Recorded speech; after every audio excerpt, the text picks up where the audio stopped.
President Trump's tariff policies, implemented throughout 2025, escalated significantly on August 7th, when reciprocal tariffs took effect on imports from over 90 countries.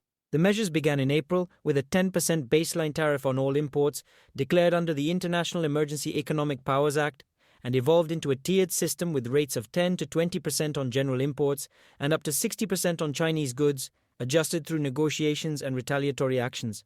These tariffs, aimed at addressing trade imbalances, have driven up import costs, disrupted supply chains, and triggered global market volatility, with countries like China imposing countermeasures. The background of these tariffs lies in Trump's first-term trade policies, where duties on steel, aluminum, and Chinese imports were used to protect U.S. industries and reduce a trade deficit exceeding $800 billion annually. During his 2024 campaign, Trump pledged broader protectionism, and upon re-election, he enacted these measures through executive orders.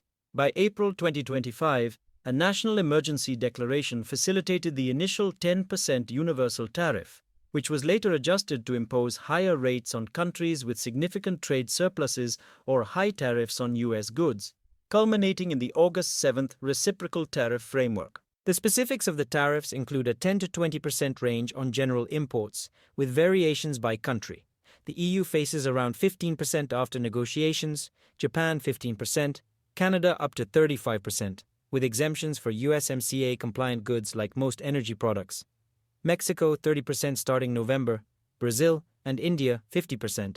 India's rate doubled on August 6th due to Russian oil purchases, and Switzerland 39%.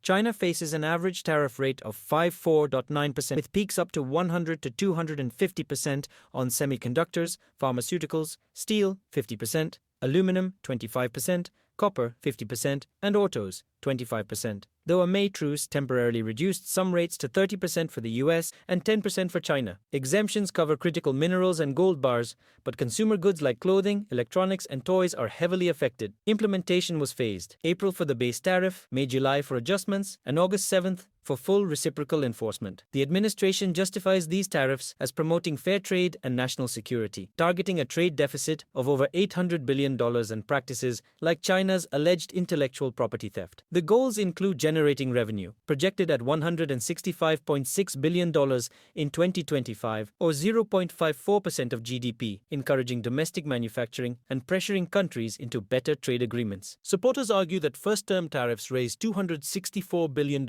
and led to deals like the USMCA and China's Phase 1 agreement, suggesting potential for similar outcomes.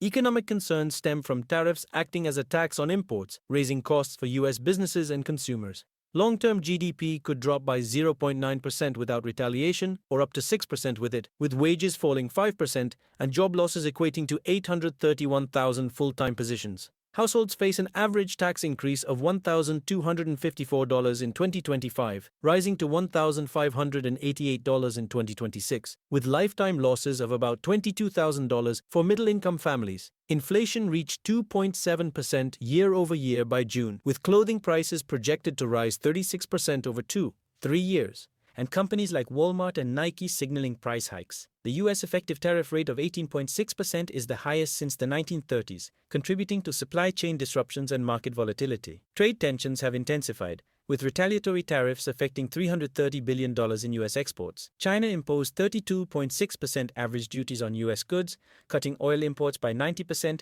and targeting agriculture and tech. The EU and Canada negotiated lower rates but applied countermeasures, while India faces boycott calls against U.S. brands.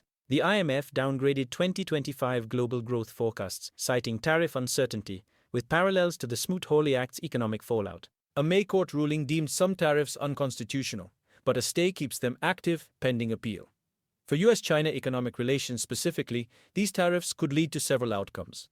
In the short term, the high tariffs on Chinese goods, averaging 54.9% and peaking at 250% on key sectors like semiconductors, may reduce U.S. imports from China by 15%, as seen in broader import projections, further straining bilateral trade already weakened by first-term tariffs. China's economy could see growth reduced by up to 1%, prompting increased domestic stimulus to offset export losses. China's retaliatory tariffs, including 32.6% on U.S. goods and restrictions on agriculture and tech, could cost U.S. exporters billions, as seen in 2018 when farm exports dropped $20 billion.